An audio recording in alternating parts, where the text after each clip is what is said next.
Bueno, más vocabulario. Este es la fotografía de un hotel. Este es el Hotel España. Repitan, hotel. Este es, okay, what do I say that she is? Okay, yeah, it's not her. It's not the recepcionista. Sorry, it's the guest. The guest in the house, in the hotel, is called and again, it's an H word, so H is silent. A little bit of a tricky word to say. El huésped. Repitan, el huésped. Wes, as in like Wesley, like the beginning of that, and then ped, huésped, huésped. One more time, el huésped. El huésped, la huésped. Same for both male and female. Okay. Move my head again. Out of the way, there it is. Esta es la llave, repitan la llave. Es para abrir la puerta, la llave. Esa es la llave.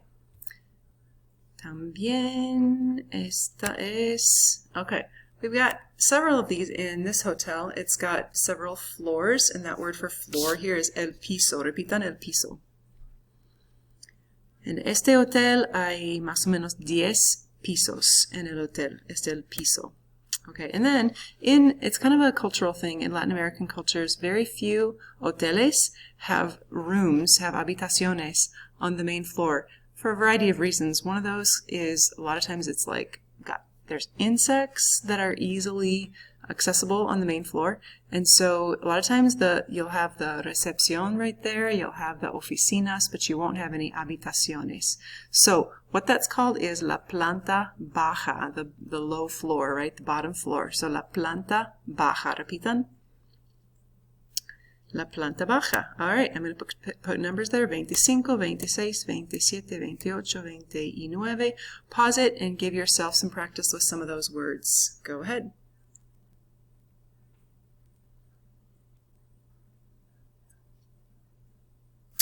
Okay. Now, vamos a practicar un poco el vocabulario del hotel. ¿Qué palabra de vocabulario necesitamos aquí? Yo quiero dormir. Ay, tengo sueño. Estoy muy cansada. Yo necesito blank. Pause. Put your finger on the pause button because you're going to pause several times here. See if you can fill in the blank with the correct word. Yo necesito una cama, ¿sí? La segunda, las personas que duermen en un hotel son, pause, termina la frase. Las personas que duermen en el hotel son los huéspedes, the guests in the hotel. Cuando yo abro la puerta de mi habitación, yo necesito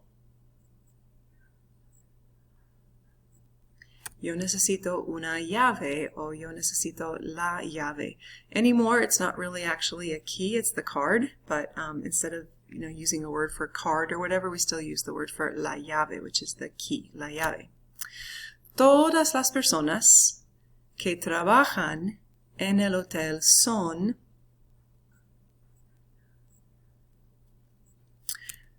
los empleados. Todos los empleados trabajan en el hotel. Otro. Yo tengo una silla de ruedas. Una silla de ruedas. Yo necesito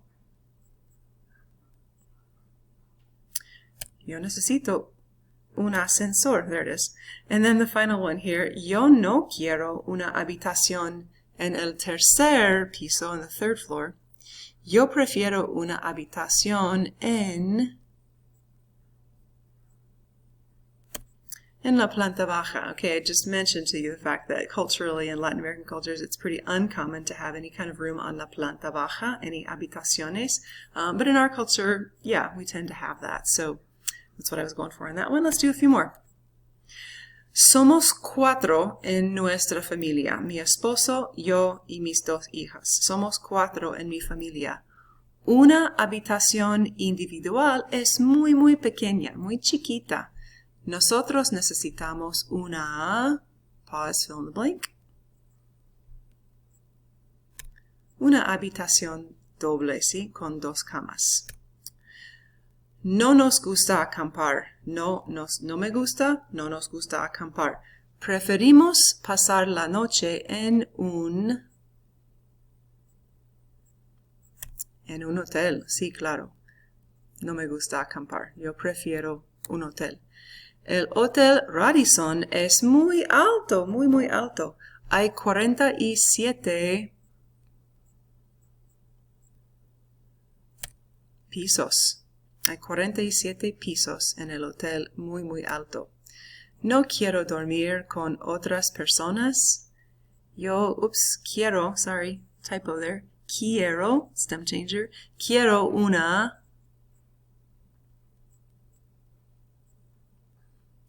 habitación individual, porque yo no quiero dormir en la misma habitación con otras personas. Okay. Now, so that's a little bit more vocab. We're just keep adding every time, as we always do, to the vocab. I talked the last time when I introduced ser versus estar. I talked about the difference between the two and how estar is used for things like emotions, conditions, in addition to being your well-being, estoy bien, in addition to location, yo estoy en mi casa.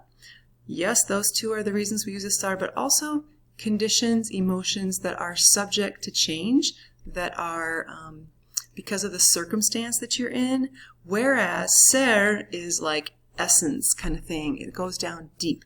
It talks about a description that is more than just for the moment, for the time being. It's a pretty standard description of someone. So let's look.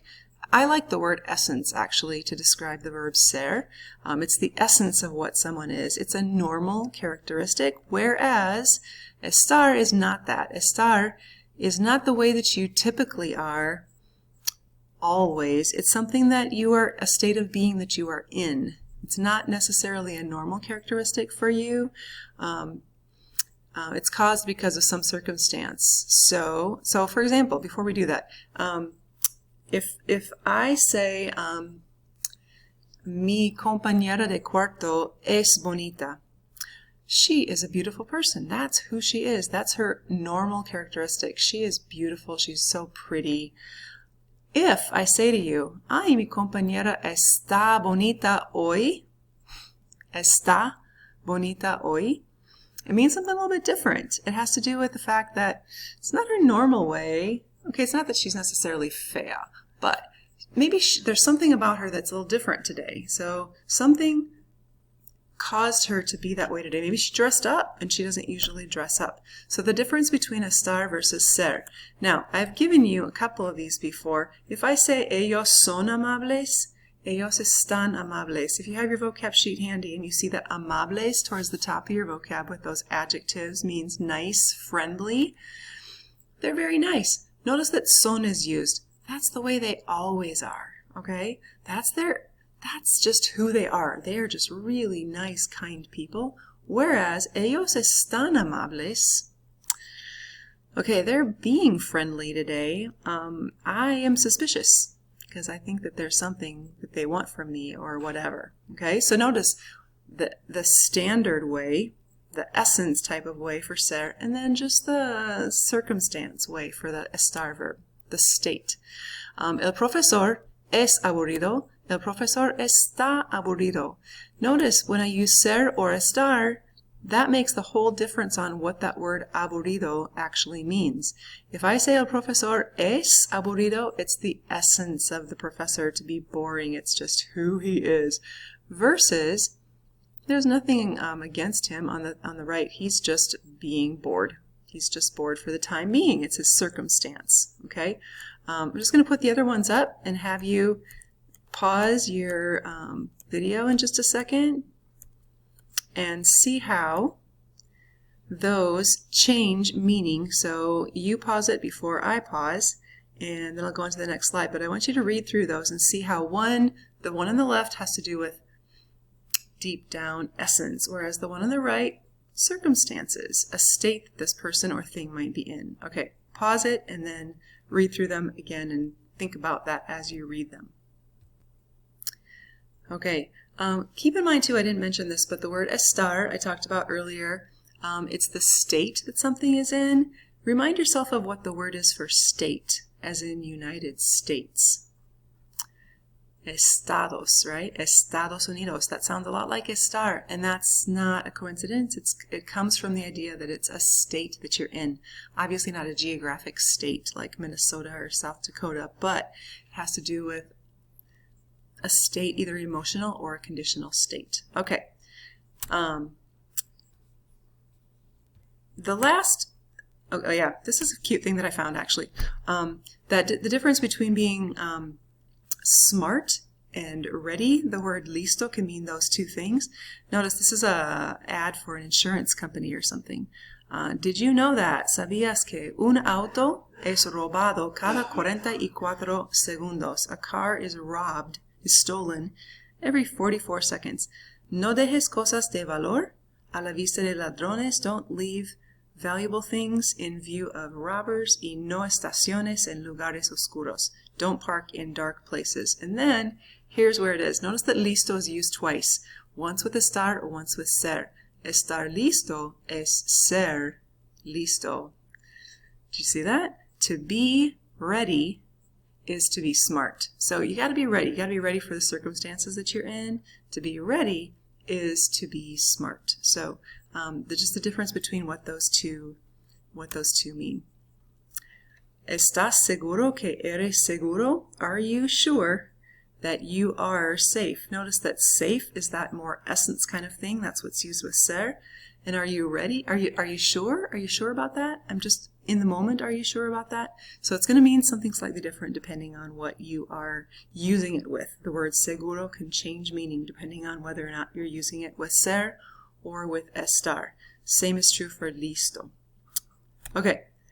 The last thing that we're going to do here, we only have 3 minutes, less than that, and I'm just going to start it, but I want you to watch the tutorial for this, and it's assigned on Panorama. So I want you to kind of see how this is going to be working. It's another thing that we do with estar, and we're going to be talking about ahora. If you remember that word now, en este momento, in this very moment, there are things happening in the world.